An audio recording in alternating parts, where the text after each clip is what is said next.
auteur du livre Ousmane Sonko, trajectoire, parcours et discours de l'espoir. Salam alaikum, monsieur Top. waaleykum salaam soxna si. Vous allez bien? ñoo ngi sant yàlla bu baax a baax. Alhamdulillah ñu dugg suñu vif du sujet comme ni ñu koy defee à chaque fois l'affaire Ousmane Sonko mun nañu wax ne moo nekk l'actualité boo xam ne moo nekk au devant de la scène ay bés yi ñu weesu avec l'histoire de viol suivi de menaces de mort bi nga xam ne dox na si digganteem ak kii di Adji Sarr une jeune masseuse bu féetoo foofu les de à Sweet Beauty âgée de 20 ans. benn actualité banale bu ñu waroon ooyee fait divers mais mën nañu wax ne fu mu toll nii dafa dem ba occuper l'espace public sénégalais pour ne pas dire dem ba am connotation politique ban lecture nga ci def. jërëjëf soxna si ñoo ngi nuyu sénégalais yi nga xamante ne ñoo ngi seetaan à travers Sénégal 7 TV. li ñu mënoon a wax rek mooy li ñu gis mooy Sénégal. tey jii nii fi ñu toll. gis nañu ne kat dañoo nekk ci réew moo xamante ne. même sax li nga xamante ne moo am ci àddina bi di Covid 19 bi nii tey jii nii sonal na réew mi nga xamante ne mu ngi réew Afrique yi rawatina réew Sénégal loolu bu amee réew yëpp ñu ngi dajaloo seen doole mobiliser wu ngir mën a xeex li ñuy duppee ennemi commun muy Covid 19. ci wàllu woowu ca booba jamono fii si Sénégal dem na ba fi mu ne nii au lieu force yëpp kattan yëpp communication yëpp médias yëpp waroon nekk loo xamante ne dañuy wax feebar bi naka la ñuy def ba génn ci naka la ñuy def ba convaincre nit ñi pour ñu dem vacciner wu malheureusement et c'est malheureux tey jii nii ñoo ngi dugg ci coow loo xamante ne coowal politique la ñu nekk loo xamante ne mënoon nañ koo éviter malheureusement. Pourquoi vous dites coow politique parce que mun nañu wax ne du politique parce que affaire de mœurs la aussi pour tax nga ne coow politique. D'une part bu ñu jëloon mu nekk affaire de mœurs exclusivement loo xamante ne par exemple dafa laal koo xamante ne moom mooy aujourd'hui le leader de l'opposition le chef de l'opposition di Ousmane Sonko loolu rek xawee foon naa mën a tax mu nekk coowal politique mais daa am leneen lu ko wund moom mi nga xamante ne moom la ñu tudd ci mbir mi sortie bi mu njëkk a def dafa ne mbir mi complot la et effectivement bi ñu demee ba dem ba ci biir gis nañu ne ay relents politique commencé na ci dugg bu ñu demee ba ci biir amaana dinañ wane ne lan moo waral relents politique yooyu noonu. mais Ababacar mënuma d'accord ak yow boo waxee ne carrément que mbiri politique la parce que nu ma la ko waxee une fois de plus affaire de mœurs la bien vrai que Ousmane Sonko le leader de PASTEF ci conférence de presse am bi mu ngi xam ne c'est un complot mais je dirais un complot boo xam ne moom il s'est jeté tout seul dans la gueule du loup aussi est-ce que nekkul benn sorte de communication aussi pour se victimiser pour ragg gannaawam. En réalité dinaa wax lan moo waral man mën a coowal politique la avant ma tontu ci loolu li waral mën a coowal politique la dafa am loo xamante ne du man du yow ñi nga xamante ne tey jii nii ñoom lañ jàpp ne ñoom ñooy yoon muy la section de recherche de la gendarmerie section de recherche de la gendarmerie daa am liggéey bu ñu jot a def bi plainte amee dañoo déglu ki nga xamante ne moom mooy accusatrice bi di Adja Sarr yamuñu ci déglu ki nga xamante ne moom mooy témoin yi muy borom propriétaire salon bi di Ndeye Khady Ndiaye jëkkëram ak deuxième masseuse bi muy Mama Ba waaye ak keneen koo xamante ne moo jël si Adja Sarr bi mbir mu amee mu nekkoon chauffeur bi ku ñuy wax Sidi Ahmed Mbaye Sidi Ahmed Mbaye moom noonu benn papaam maanaam rakku papaam ku ñuy wax Maodo Malick Mbaye ñëpp xam nañ ko d'ailleurs récemment dugg na APR parce que officialisé na son adhésion à l'APR parce que mouvement la yoroon boo xamante ne dafa bokkoon ci Benno Bokk Yaakaar léegi APR la bokk Sidi Ahmed Mbaye moomu deful politique nee na waaye papaam bi nga xamante ne moo di Maodo Malick Mbaye tam fay nekk moom souvent Maodo reconnaître ne kii day nekk këram lu bari Sidi Ahmed Mbaye moomu mbir la ci mbir yi parce que moom moo jël si ki nga xamante ne moom moo di Adja Sarr donc le seul fait que à ce moment de l'enquête ñu dégg turu Benno Bokk Yaakaar coalition de la mouvance présidentielle dafay tey xel mais en cela s'y ajoute beneen mbir boo xamante ne daf ci am moom Sidi Ahmed Mbaye dafa wax ni deful politique loolu la wax mais gis nañu ko à travers les réseaux sociaux bi ñu demee ci page am dem Instagram dañoo gis photo yu bari yoo xamante ne ay t-shirt yu effigie Benno Bokk Yaakaar la ci sol donc grâce à tout cela mën na jàpp ne politique am na ci mais la am leneen loo xamante ne daf ci wundu tey jii nii gis nañ acharnement bi nga xamante ne et pourtant vice de procédure seetlu nañ ko ci bi am assemblée nationale tey ñoo ngi daw bu méttee métti ba sax ñu faqastalu daanu au lieu que ñu reconnaître ne faqastalu nañu daanu defuñ ko ngir dindi li nga xamante ne mooy mbalaanu kiirlaayu Ousmane Sonko. léegi yenn vice de procédure nga nemmeeku au niveau Justement. de l'Assemblée nationale parce que bu ñu sukkandikoo ba tey si articles yi nga xam ne moo tënk lever immunité parlementaire député parce que du tey lañ soog a lever immunité parlementaire processus bi yëpp respecté nañ ko donc est-ce que mën nañu wax ne sur ce cas précis Ousmane Sonko nga xam ne beneen citoyen sénégalais moo ko porté plainte si wàllum viol ak li nga xam ne mooy menace de mort li mu ci énuméré yëpp mun nañ ko si njort aussi. dinaa la wax lan mooy vice de procédure bi boo ma bàyyee ma waxtaan ak sénégalais yi. allez-y. vice de procédure bi mooy. ñii di waa section de recherche dañoo def enquête. enquête bi jeexagul. parce que ñoom dañoo bëgg a déglu Ousmane Sonko ngir mën a tënk seen enquête. mais foofu la problème bi nekkee boo ma bàyyee ma ñëw dinaa expliquer. non dama lay relancer Oui. dama lay relancer parce que boo nee enquête bi jeexagut dama naan non parce que enquête bi jeex na parce que la personne de Ousmane Sonko moom moo bañ a uy ji. waa léegi donc les gendarmes ne peuvent pas l'obliger aussi mu dem uy ji aussi tamit. su ma expliquer di nga comprendre daam la ma doon ñëw. voilà moom ñu war ko déglu. war ko déglu bi am fu mu war a jaar foofu mu war a jaar. bu doon foofu rek la yam du nekk problème mais daa am leneen lu ci xaw te ñu bëri xamuñu ko même ci ñenn ci presse yi xamuñu ko te tey dinaa ko leeral procureur bi mu jotee ci document bi mooy PV yi dafa jël dossier bi mu ko jëlee daf ko transmettre ku ñuy wax juge d'instruction mu naan mooy le magistrat instructeur xam nga kooku lan mooy liggéeyam soxna si mooy bu jëm 8e cabinet moom liggéeyam mooy bu jotee li nga xamante ne moom mooy réquisition procureur day defaat enquête. bu defaatee enquête ba pare daanakat ci enquête bii ma jot a def gannaaw ba ma dégloo Adji Sarr gannaaw ba ma dégloo témoins yi tudd nañ turu Ousmane Sonko te Ousmane Sonko mii dama koo bëgg a déglu comme mënaguma koo déglu ndaxte kat dafa am mbalaanu kiiralaay xaaral mu daal di dem moom bind kii di ministre de la justice pour ministre de la justice bind assemblée nationale pour assemblée nationale mën a yëkkati mbalaanu kiiralaay Ousmane Sonko mais moom juge d'instructeur bi nga xamante juge d'instruction bi nga xamante ne moom moo war a def liggéey boobu noonu bi ñu ko joxee ngoon siñ ko jox sax guddi googu bàyyam dafa génn àddina ci suba ga dégloo goo dafa ko benn enquête moom mënul woon a dem bind ki nga xamante ne moo di ministre de la justice te deful enquête waaye yaa xayti buñ la joxee dossier balaa ngaa dem di def dara da ngay def enquête parce que moom dafa waraatoon a def enquête gannaaw bi section de recherche dafay enquête moom justification li ma lay wax nii soxna si du question de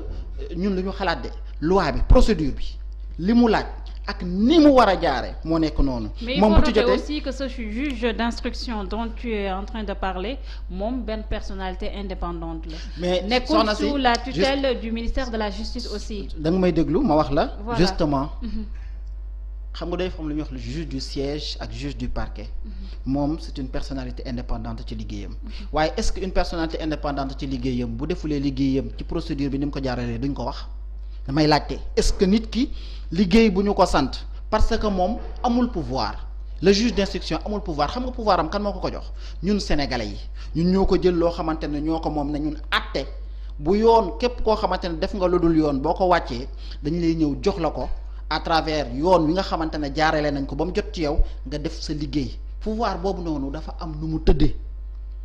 kon moom daf ko war a defee ni nga xamante ne noonu la ko sénégalais bi joxe ne ko procédure bi nii la demee waaw moom bu wàccee procédure bi jàdd procédure bi coowal x nag foofu la jóge parce que moom deful enquête bu dee defoo enquête mënoo tudd nit xanaa yow da ngay jékki-jékki rek daan moo la waral bi mu bundee mu ne dafa soxla personne x léegi nag assemblée nationale biñ jotee ñoom ñu ne leen yéen waa assemblée nationale dem leen ngeen wërlu ñu x boobu mooy kan assemblée nationale ne x mi ngeen di laaj kat mooy Ousmane Sonko ci lan lañ ko teg dañoo def enquête moom juge d'instruction dafa waroon def enquête d'abord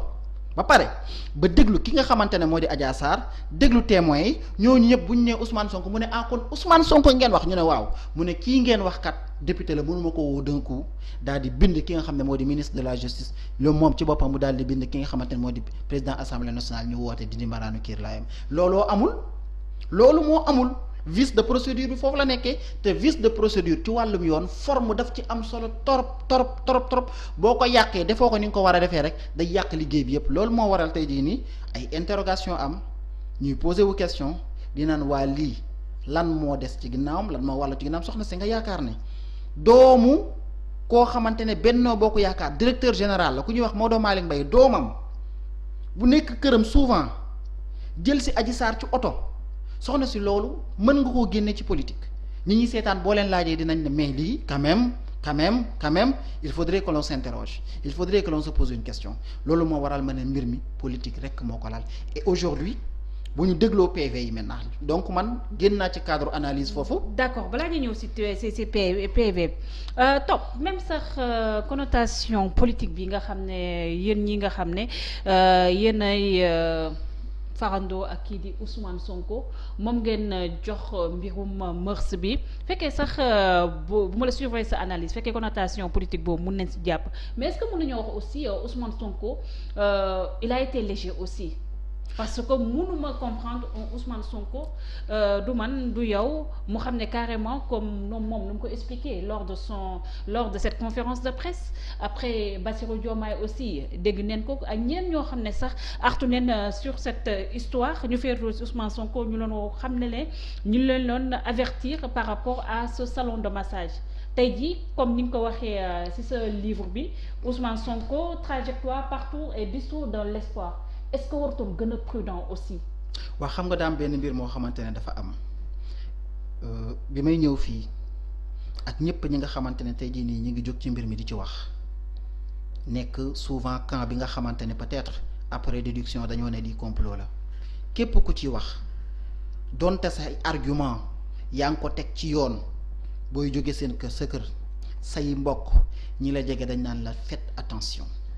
faire attention à quoi. mën na am ñu jàpp leen mën na am ñu violenté leen mën na am madame est-ce que jàpp nga ne réew moo xamante ne état de droit moo fa am réew moo xamante ne justice moo fa am est-ce que jàpp nga ne loolu dafa war a am est-ce que réew moo xamante ne ci yoon la tegu citoyen bu mu mënti doon ak ku mu mënti doon y a une restriction des libertés boo xamante ne moo waral lépp lu muy def fu muy dem dafa war a bàyyi xel fu muy teg tànkam saa su ne jamono ju ne dafay teg tànkam est-ce que maa ngi ñëw est-ce que jàpp nga ne loolu noonu la war a demee. mais on est en politique justement maa ngi ñëw ak politique ku xam politique xam ne ni politique c'est pas un jeu d'enfant adversaire sa adversaire bu amee ci yow benn opportunité pour liquider la daf koy def te da ngay gis ne Ousmane Sonko aussi il avait habitué aux Sénégalais wala sax mayutoon dara gouvernement Macky Sall benn mbir bu mu xam rek par rapport ak loo xam ne mën na handicaper l'autre camp daf koy joxe donc cette fois-ci est-ce que mën nañoo wax ne c'est l'arroseur qui a été arrosé cette fois-ci aussi. merci beaucoup ci sa question bi c'est important gis nga Sénégalais yi duñu suivre. yàgg nañoo suivre Ousmane Sonko débat bi mu ñëw jaamaarloo bi nga xamante ne def na ko ñoom ci wàllum politique xam nga ci ban domaine la dans le domaine des idées ci xalaat. idée wala dans le domaine de divulgation. madame tout cela c'est les idées xaaral maa ngi ñëw dina. non attendez s'il vous plaît. dans le domaine des idées la. c'est-à-dire que lan mooy idée yooyu moom laa lay wax. xool ni nguur di demee parce que daf ko jàng. xam xaalisu réew nu mu war a duggee ak nu mu war a génnee parce que daf ko jàng li nga xamante ne jàdd na transparence amul mu ne lii amul transparence kooku képp kuy sénégalais yoon may na la ko moom ci yoon boobu la leen woo ba pare di discuter ak ñoom ci li nga xamante ne moo di politique état bi nga xamante ne ñu ngi koy teg yim jàpp ne yii ce n'est pas urgent yii sénégalais yi soxlawuñ ko li nga xamante ne mooy li efficient lii mooy li rationnel li rationnelul ci wàllu xaalis bi nga xamante ne ñu ngi koy jox état du Sénégal à travers suñuy impôt gis nga man bi may ñëw léegi dinaa la wax nan laa fayee impôt sénégalais bi saa su génnee këram di dem fenn rek bu jëlee car wala mu jël taxi wala mu jël bus rek fay na impôt xam nga nu mu ko fayee parce que impôt boobu muy fay am xaalis boobu muy fay ca bus ba amaane dinañ ci jënd carburant te carburant bi teg nañ ci impôt kon ñun suñu xaalis la ñuy jël di ko jox ki nga xamante ne moom mooy état wu Sénégal mu war cee liggéey waay lu mel noonu su amee man citoyen yow citoyenne keneen képp ku mu mënti doon yoon moo ko may parce que sa xaalis nag boo ko jëlee jox ko nit ne ko dañoo bëgg nga tegal ñu ko ci yoon boo yaakaaree ne tegul ci yoon di nga ko kaas di nga ko wax Ousmane Sonko un homme politique ñëw indi un discours nouveau un programme nouveau